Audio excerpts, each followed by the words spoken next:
Não vi um desrespeito tão flagrante pelo princípio da não interferência como no caso da Geórgia ou da Ucrânia. Você consegue imaginar um político russo indo à Estônia e falando sobre a Estônia se juntar à Rússia e não à OTAN, e assim por diante? Não consigo imaginar. Mas se vem do Ocidente, é com boas intenções, para promover a democracia. Como disse o presidente da Estônia, os georgianos têm o direito completo de escolher um futuro europeu. Mas não qualquer outro futuro, apenas um futuro europeu.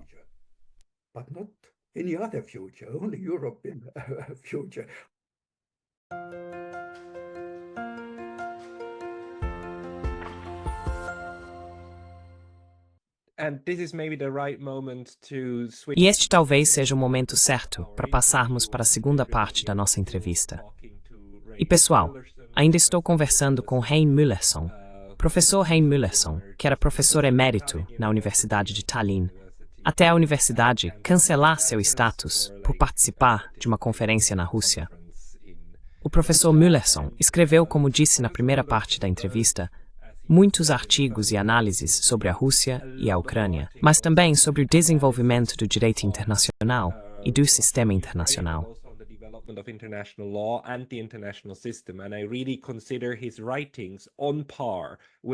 E eu realmente considero seus escritos no mesmo nível dos de pessoas como o professor John Mearsheimer. Eles são realistas e tentam observar o que está acontecendo no terreno e como isso impacta os diferentes atores a partir de suas perspectivas, sem realmente favorecer um ou outro. E eu gostaria de destacar, talvez seu artigo mais importante, ou um dos mais perspicazes, embora eu deva dizer que não li todos os seus artigos. Ele escreveu um em 2014, logo após os eventos de Maidan. Este artigo foi publicado em abril de 2014, sobre a Ucrânia como vítima da geopolítica. Se você ler isso hoje, 10 anos depois, é muito profético, de certa forma, sobre o quadro que você desenha.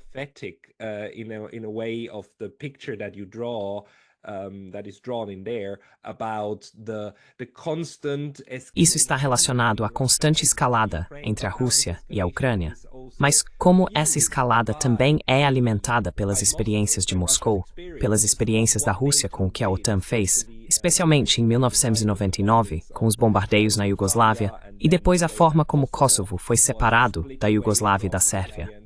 E professor Müllerson, sua análise, como você disse na primeira parte, é que nenhum dos lados, nem a OTAN, nem a Rússia, é inocente de transgressões do direito internacional. Você poderia expandir um pouco sobre isso? Quero dizer, quem transgrediu o direito internacional no jogo de ping-pong entre esses dois atores? Who transgressed on international law in the ping-pong between these two actors? It is a very interesting and important question. É uma questão muito interessante e importante. Primeiro, talvez eu diga que você mencionou o artigo que foi publicado em 2014 em uma das revistas da Oxford University Press. Foi bem recebido na época e ainda mais depois de 2022. Então o artigo foi retomado e eu participei de uma conferência em março de 2022 na Alemanha, onde meu artigo foi discutido, esse artigo de 2014 e os eventos que se seguiram. A invasão russa já havia começado.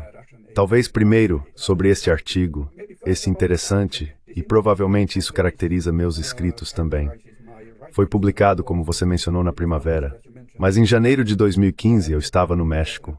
Fui convidado pela universidade e dei uma palestra lá. I was invited by the university and I lectured there. And one evening I had a call from the Foreign Ministry of Mexico. Uma noite, recebi uma ligação do Ministério das Relações Exteriores do México e o ministro me convidou para tomar chá à tarde da noite. E eu fui, claro. Fiquei até intrigado. Como ele sabia que eu estava no México? Eu era simplesmente um professor na Universidade de Tallinn naquela época. Eu não tinha nenhum cargo. Mas quando cheguei lá, tivemos uma conversa e então perguntei a ele e ele me disse que um de seus assessores ou conselheiros, um advogado, havia lido esse artigo. Este era José Antônio Meade. Mais tarde, ele foi até candidato à presidência. E um de seus assistentes, um advogado, havia recomendado esse artigo.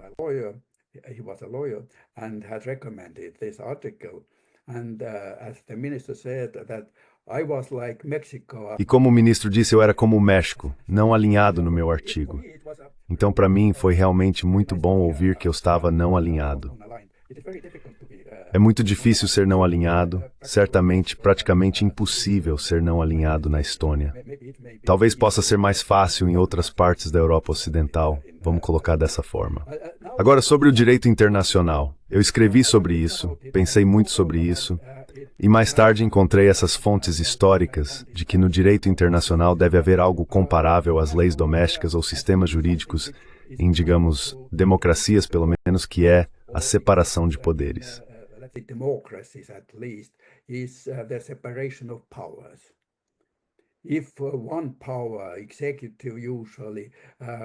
Se um poder, geralmente o executivo, ou outros poderes se tornam muito poderosos, então o Estado de Direito ou a democracia se tornam pelo menos muito distorcidos, se não desaparecerem. Portanto, deve haver uma separação de poderes. E nas relações internacionais isso é o equilíbrio de poderes.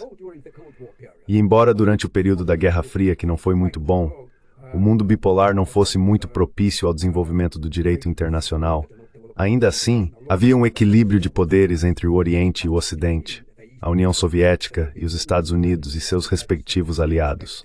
E seu famoso compatriota, Emer Vattel, já escreveu, foi provavelmente, não me lembro exatamente quando foi escrito, ele é famoso.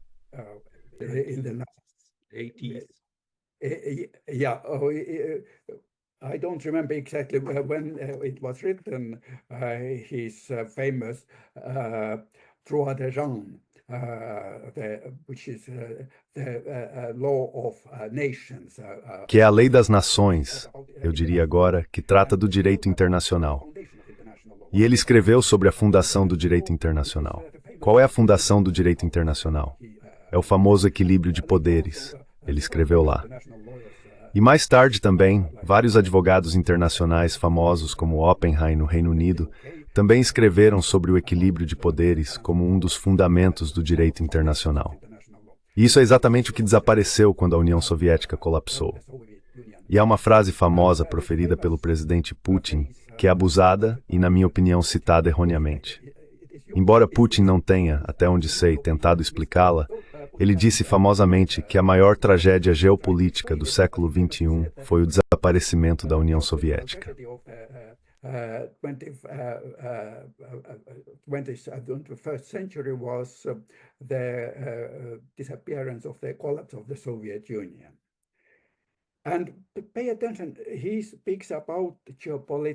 E preste atenção, ele fala sobre uma tragédia geopolítica. Ele não diz que foi uma tragédia o colapso do sistema comunista, porque eu vi suas entrevistas, mas isso foi há muito tempo, quando ele era muito pró-europeu, eu diria. Ele falava da Rússia como um país europeu e não estava nem um pouco infeliz com o desaparecimento do sistema ou regime comunista na União Soviética. Era geopolítico, mas talvez ele tivesse em mente que muitos russos étnicos viviam nas antigas repúblicas soviéticas, incluindo Estônia, Letônia, Cazaquistão e assim por diante. E eles permaneceram nesses países estrangeiros e muitas vezes nem sequer adquiriram a cidadania desses países.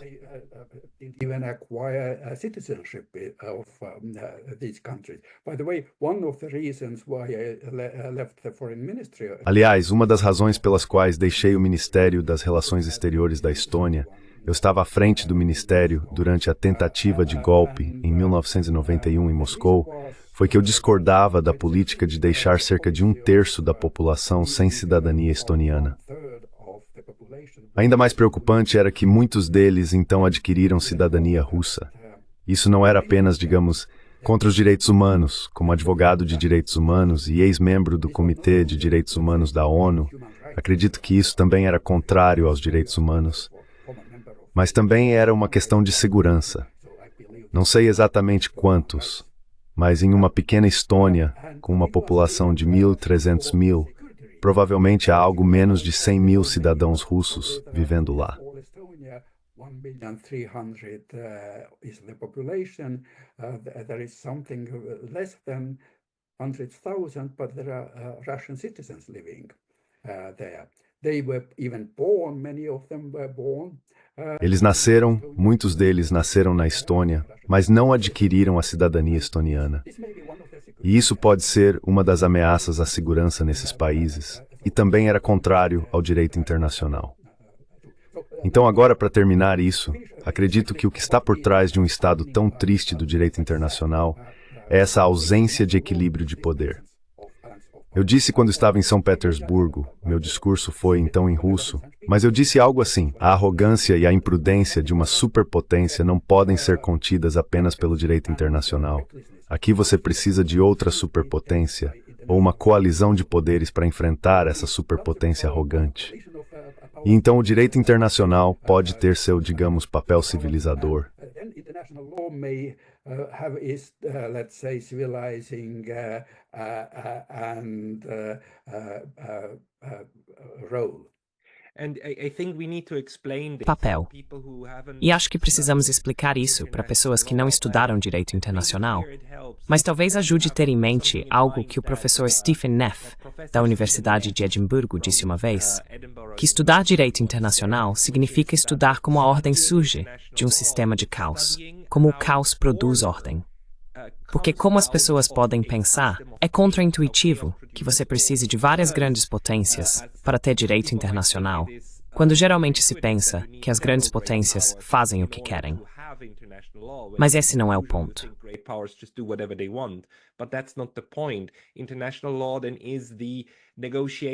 O direito internacional, então, é a negociação desses poderes, do que são as regras do jogo, e de todos os outros, do que eles aceitam como as normas que estão dispostos a seguir.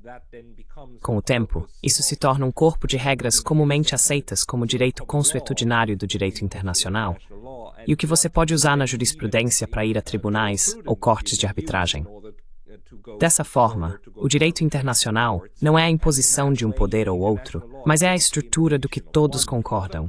Quais são as normas que governam nossas interações? É isso que você está pensando.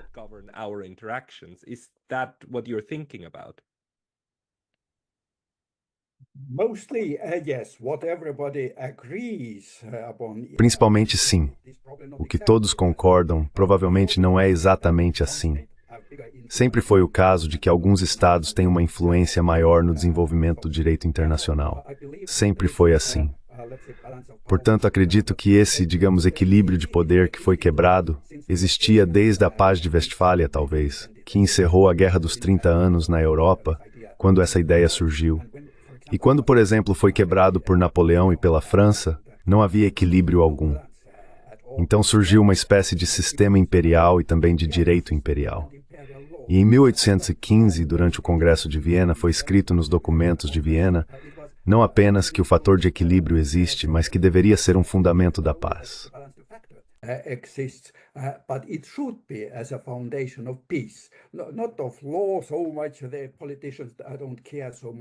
Não tanto sobre a lei. Os políticos não se importam tanto com a lei, mas às vezes se importam com a paz, especialmente após longas guerras. E esta é a situação. Agora, o que surgiu, digamos, até a terminologia mudou quando a União Soviética deixou de existir na década de 1990.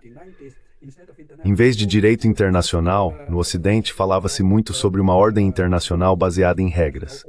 Então era diferente do direito internacional porque, você sabe, é interessante que o direito internacional consiste em diferentes princípios, que podem, digamos, até mostrar caminhos em duas direções diversas.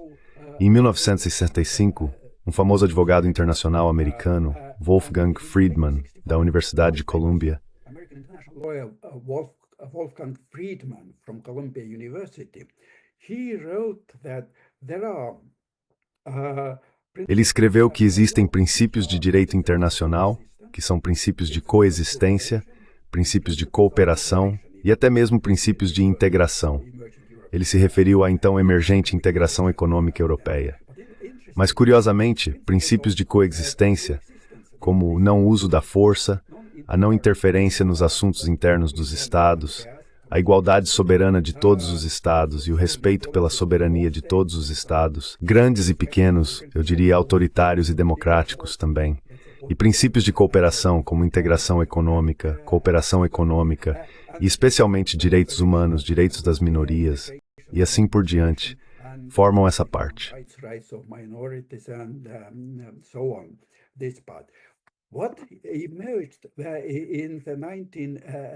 O que surgiu na década de 1990 é que essa primeira parte foi considerada, talvez genuinamente por muitos, incluindo advogados, como sem importância. Eram princípios westfalianos antigos, e agora a nova ordem internacional estava surgindo. E todos esses princípios eram baseados na cooperação. Portanto, o chamado direito amplamente utilizado à intervenção humanitária e à interferência nos assuntos internos dos Estados foi considerado ultrapassado. É um pouco engraçado agora ver que os americanos, ou o Ocidente, estão reclamando que a Rússia ou a China interferem nos assuntos internos de Estados democráticos. Mas eles fizeram isso flagrantemente o tempo todo. Lembro-me de 1967, de Gaulle, o presidente da França, estava em Montreal. The president of France was in Montreal.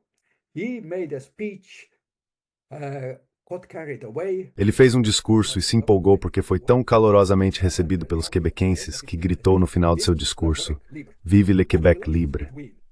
As relações entre o Canadá e a França ficaram bastante frias por vários anos enquanto de Gaulle ainda era presidente. Foi considerado uma flagrante interferência nos assuntos internos canadenses.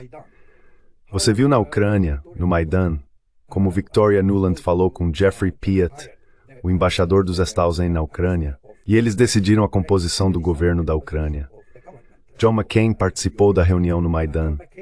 E a propósito, para mencionar na Geórgia, na República do Cáucaso, o ministro das Relações Exteriores da Estônia participou de uma manifestação contra o governo.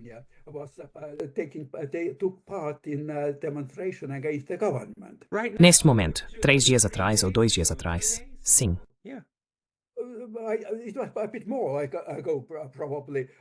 Provavelmente um pouco mais antes das eleições. Aconteceu novamente em protestos há apenas alguns dias, como parlamentares europeus na Geórgia.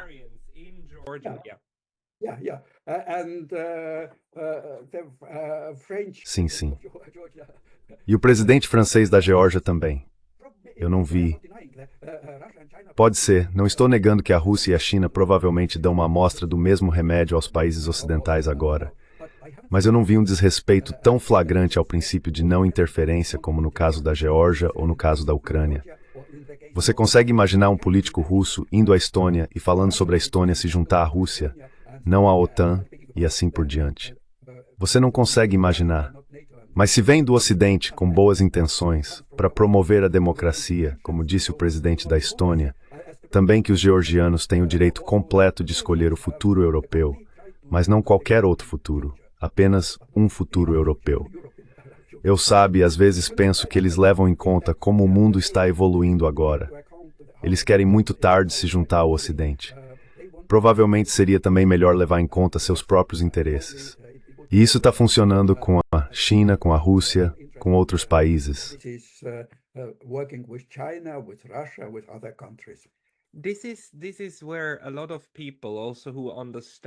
É aqui que muitas pessoas que entendem que estamos vivendo tempos problemáticos acusam o Ocidente de ter 2 pesos e 2 medidas. E dizem, ok, você diz que há um conjunto de regras, mas o conjunto de regras que você parece apoiar só conta em certos momentos. Parece ser aplicável apenas em certos momentos e em outros não. E me parece que muitos pensadores ocidentais aplicam esses diferentes princípios em diferentes momentos, de modo que não é o ato que determina se algo é em sua mente legal ou legítimo.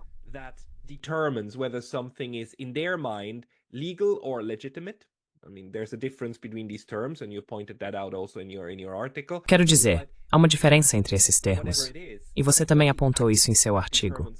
Seja o que for, não é o ato que determina a legitimidade de algo sob a ordem internacional baseada em regras. É a intenção por trás disso. Então, quando fazemos algo, está tudo bem, porque fazemos isso para o bem da humanidade.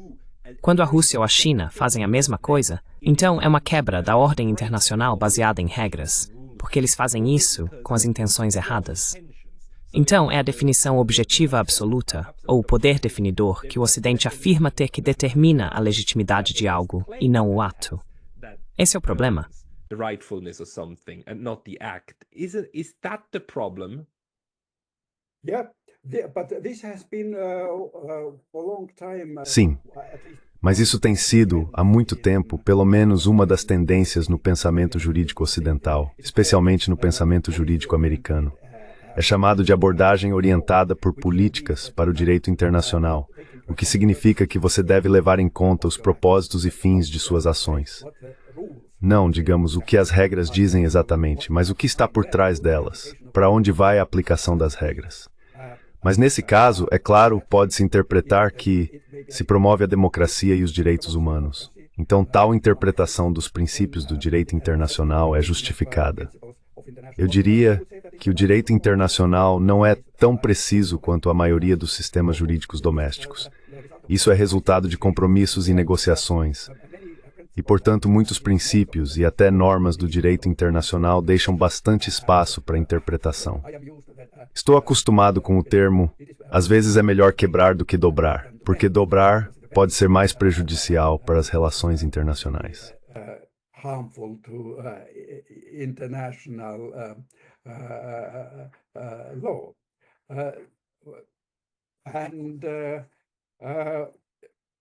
If I may say, for example, most of the Posso dizer, por exemplo, que a maioria das violações do direito internacional a partir da década de 1990 foram tentativas de fazer coisas boas, de tornar o mundo melhor e promover a democracia e os direitos humanos.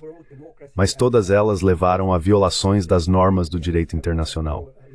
Se considerarmos, você mencionou também Kosovo em 1999, a OTAN usou força militar contra a Sérvia.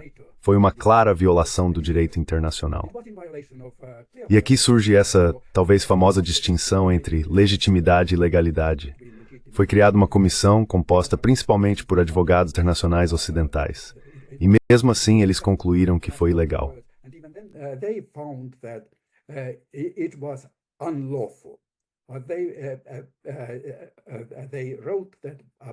Eles escreveram que era legítimo, porque era para salvar vidas humanas e proteger seres humanos.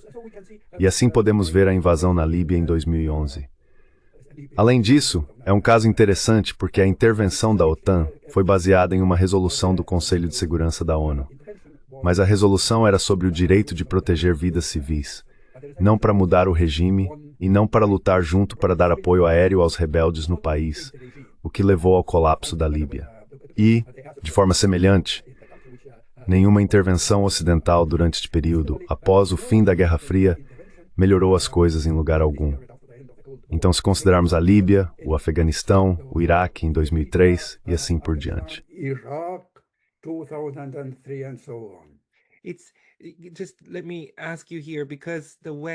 Deixe-me perguntar aqui, porque o Ocidente, em 2022, quando a invasão em grande escala da Ucrânia começou, e uso essa expressão porque, para mim, a guerra começou em 2014, quando os tiros começaram a ser disparados, e o conflito armado começou em 2014, mas em 2022 tornou-se muito maior.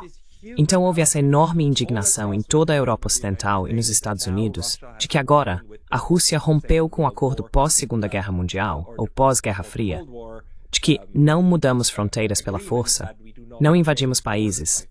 Esta é uma guerra imperial de agressão.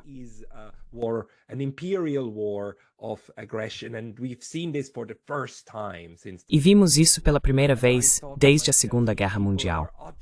E pensei comigo mesmo, essas pessoas estão completamente esquecendo de todas as outras questões e intervenções que ocorreram, e as mudanças de regime forçadas, e as mudanças forçadas de fronteiras com Kosovo e assim por diante, que não estavam de acordo com a lei internacional. Mas parece haver novamente essa ideia de que, se nós fazemos, tá tudo bem, é uma intervenção, não é guerra, ou talvez seja até mesmo manutenção da paz. Mas se outra pessoa faz, então é uma violação flagrante das normas. E assim, o crime da Rússia não é tanto o que fez, mas que fez.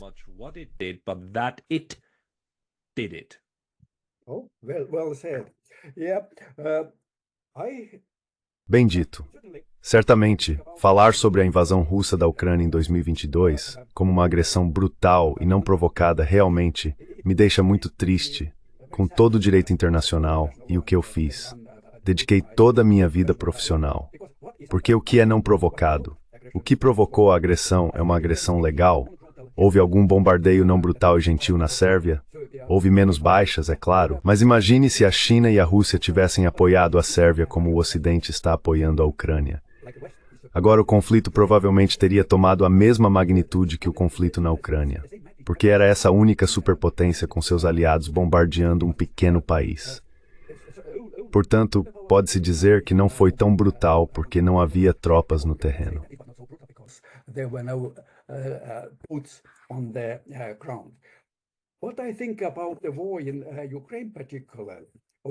O que eu penso sobre a guerra na Ucrânia, em particular, é que ela foi provocada, como o Papa disse e muitos outros disseram, mas isso não é suficiente.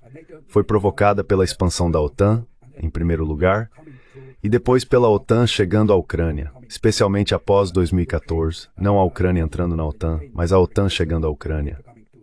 O fato da OTANização da Ucrânia começou, e você sabe, eu me lembro que foi em 1963, Dean Acheson, o ex-secretário de Estado dos Estados Unidos, foi questionado sobre a política dos Estados Unidos durante a crise cubana. A União Soviética havia começado a estabelecer mísseis com ogivas nucleares em Cuba, no território de Cuba, completamente de acordo com o direito internacional. Nenhuma violação do direito internacional aqui.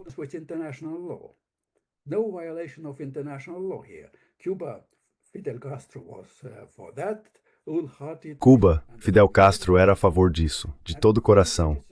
E a União Soviética concordou. E daí? E Dean Acheson foi questionado por estudantes em 1963, durante a reunião da Sociedade Americana de Direito Internacional, como é, se você comparar com o direito internacional, as ações dos Estados Unidos. E Dean Acheson disse que isso não é uma questão de direito internacional. A própria sobrevivência dos Estados Unidos e o prestígio dos Estados Unidos, uma grande potência, estavam sob ameaça. E isso não é uma questão de direito internacional. Eu me lembro, você sabe, a Rússia poderia ter dito, ou Putin poderia ter dito isso, quando a Ucrânia começou o processo de se tornar membro da OTAN em março. Em 2014, Putin fez um discurso que é bastante famoso, e ele justificou a anexação ou reunificação da Crimeia usando fatores históricos, religiosos e assim por diante.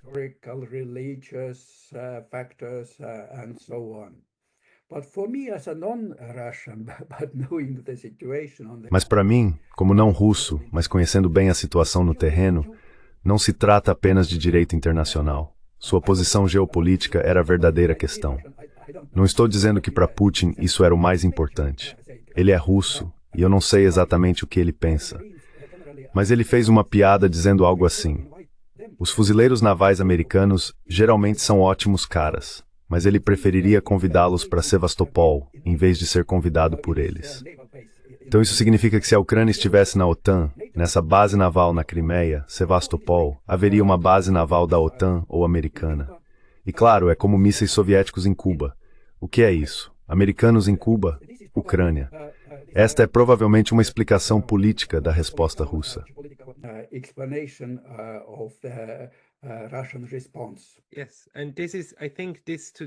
Sim.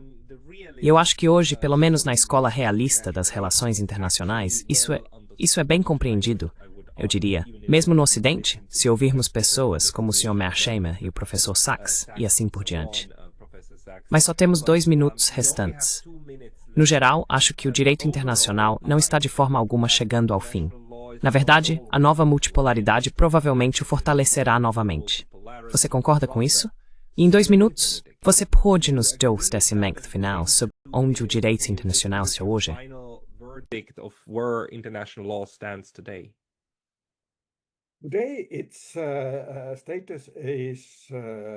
Hoje seu status não é nada brilhante. Sim, a nova ordem mundial é mais desordem, mas da desordem surge a esperança, uma nova ordem. E então, é claro, e no mundo multipolar, o direito internacional terá seu lugar. Eu terminaria com uma citação de Louis Henkin, que conheci pessoalmente. Ele faleceu há provavelmente uma década, da Universidade de Columbia. Ele escreveu que a maioria dos estados observa a maioria das normas do direito internacional na maior parte do tempo. E eu acredito que ele estava certamente certo. Ele escreveu isso no final da Guerra Fria.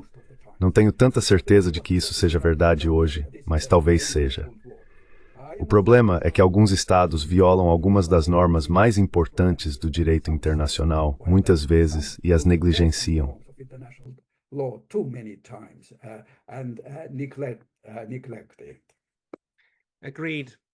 Concordo, mas é isso que ficamos de olho e tentamos apontar quando vemos.